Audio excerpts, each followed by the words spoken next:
The story of Final Fantasy XIV is more than just the MMORPG. We're fortunate to have side stories, books, and encyclopedias to expand on Eorzea and its lore. That's why I was pretty excited to find out about the game's crossover event in NieR Reincarnation. It's a mobile game for Android and iOS. Now, the NieR franchise has already meshed with Final Fantasy XIV once before. The game got its own series of raids from NieR in 2019 with Yora: Dark Apocalypse. The game's director, Naoki Yoshida, made a special guest appearance on a NieR development livestream teasing the story. They even brought Shadowbringers writer Natsuko Ishikawa on to handle the crossover chapters. So what new pieces of lore did they give us in NieR Reincarnation? I downloaded the game to find out. Now you may be thinking, Stout, it's just a mobile game. Could this story really fit into the larger 14 mythos? Sure it can. Final Fantasy XIV has an extensive history of alternate timelines, space, and time travel. We also have precedent from the NieR crossover raid in Shadowbringers, which is a canon story for 14. And finally, they took the steps to bring the head writer for that expansion in for the event. In my opinion, that's more than enough to consider fitting this event into 14's larger story. Record: Vestiges of Paradise is a limited time series of missions that become available after Chapter 2. These events happen outside of NieR Reincarnation's main story. The chapters focus on Emet-Selch, the unsundered Ascian who toils for centuries to rejoin the Source and its 13 shards. He wants to bring back the Ancients, a long-lost race at the pinnacle of magic and technology. Emet-Selch's people sacrificed themselves to summon Zodiark, a dark primal that could stop the final days from tearing their star apart. Eventually, a rebel faction rises up against Zodiark by summoning Hydaelyn. Only Emet-Selch and 2 of his colleagues escaped. You can go watch my in-depth breakdown on Emet-Selch to learn more about his motives. The Vestiges of Paradise story is told from Emet-Selch's perspective. It begins in ancient times. The narrator describes Atheris, their star, as the definitive paradise. Most people never experienced fear, pain, or loss. Now we know from our encounters with Hermes that this isn't an absolute, but for most, their days were peaceful and bright. The first chapter also talks about the ancients' brilliant creation magics. Their vast, towering spires of Amaurot, that's the ancients' capital city. We saw a recreation of that in the Tempest in Shadowbringers. The narrator also speaks about an overflow of positivity, laughter, and love. Almost everyone was happy beyond measure. The chapter then shifts to describing a man standing on a street. His mask is different than the others. It's red. That's because all Convocation of 14 members wear red masks instead of the standard white. It's a sign of leadership and responsibility. The text also speaks to the man's abilities as a mage. We can tell from the description, mask, and art that this is Emet-Selch. Another ancient appears beside him, this one with the standard white mask. The narrator calls him a beloved and trusted friend. This ancient is wearing a hood, but we know from the description this is Hythlodaeus. He's the ancient originally appointed to Emet-Selch's seat on the Convocation and turned it down. He recommended Hades, the current Emet-Selch, instead. Hythlodaeus is unique because he believes his greatest purpose is to help Emet-Selch achieve his dreams. The narrator adds that soon another will arrive and the trio will revel until dawn. They never tell us explicitly who that third person is. Now, a revel means a wild party or celebration. It's hard to imagine Emet-Selch taking pleasure in something like that, but there is someone that Emet-Selch cares deeply for that would. Azem. They are the last piece of that inseparable trio, and they were known as a maverick in the Convocation. Courageous, daring, and social.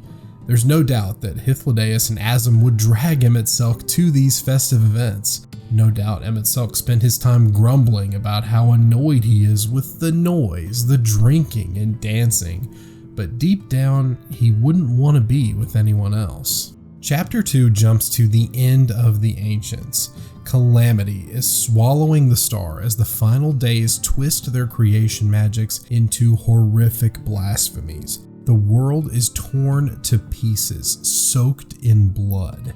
Emet-Selch and the convocation bring Zodiark to life to stave off that destruction, but it still leaves the world in ruins. Emet-Selch says they must make this right. They must return to paradise. But then we see words that must come from Vana. She's the one who summons Hydaelyn to oppose Zodiark. We must move forward, she says. What's done is done. It's time to turn towards the future. Both gods clash for days on end, but Hydaelyn prevails. The final blow to Zodiark is so strong that it breaks their world into 14 pieces. Chapter 3 takes place right after the Sundering. The narrator says the powerful mage and his allies barely managed to withstand the Sundering's impact. We know those allies are Elidibus and La Habrea, two other convocation members. They, along with Emet-Selch, are the only unsundered beings we know of. Emet-Selch opens his eyes and sees the shattered souls left behind. It's here we get a clearer picture of the state that the Sundering put the star and its people in. The text describes pitiful moaning of malformed creatures, unable to shape words as they once did. Their language, culture, and knowledge is all gone. Emet-Selch cannot accept this outcome. He throws himself, everything he has, into restoring the world to the way it was. Millennia pass. Emet-Selch slaves away, even as these wretched creatures begin to grow. They develop new languages, religion, and their own histories, but these advances do not come close to what the ancients had achieved, levels of peace and prosperity that no one else could reach. The sundered souls are weak and fragile. Emet-Selch is repulsed by their very existence. They wage war against one another for reasons he cannot understand. These husks can barely use magic, and they die so easily. Why should they inherit the star that the ancients worked so hard to build? This is the future of mankind? Emet-Selch won't stand for it. That's what keeps him moving. That hatred for this new world and the heartbreak for the one he lost. This is what drives the man and his allies to become Ascians, dark mages who work to bring Zodiark back. Chapter 4 advances countless years into the future.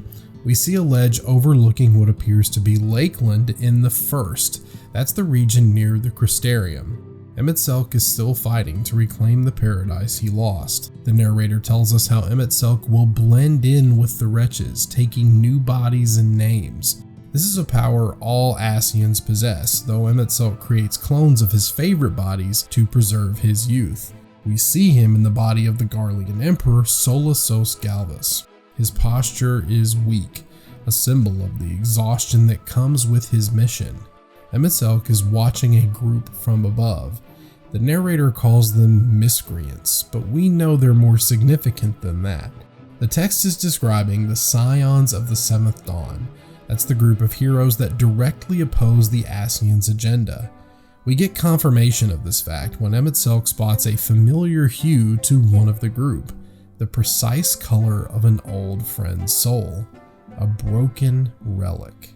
He's describing the Warrior of Light from the Source. The reason he sees a familiar color is because the warrior is the reincarnation of many pieces of Azum's soul. One of his dearest friends who he said goodbye to so long ago. A piece of Emet-Selch would surely find kinship with the warrior, but he's worked tirelessly for too long. He has no faith in sundered souls. No, all he has is the dream of his world restored. That's what keeps him going. That's where the Vestiges of Paradise story ends, and it isn't really a new story, just a retelling of Emet-Selch's history. We did get some new details, albeit very small in scale, and it is a little disappointing given the lengths they went to promote the story as part of the crossover. But I've always found the Ancients to be one of the most interesting pieces of Final Fantasy XIV's story, so it is nice to see that time told from a different perspective. So what do you think of the Ancients? Do you want to know more stories from the past? Or should the developers just move on? Let me know in the comments below. Also, consider subscribing if you enjoy lore discussions for Final Fantasy XIV like this one. You can also stay in touch with me and other fans of the channel through the Lore Link Shell Discord. The link is in the description. Take care, warriors, and I'll see you next time.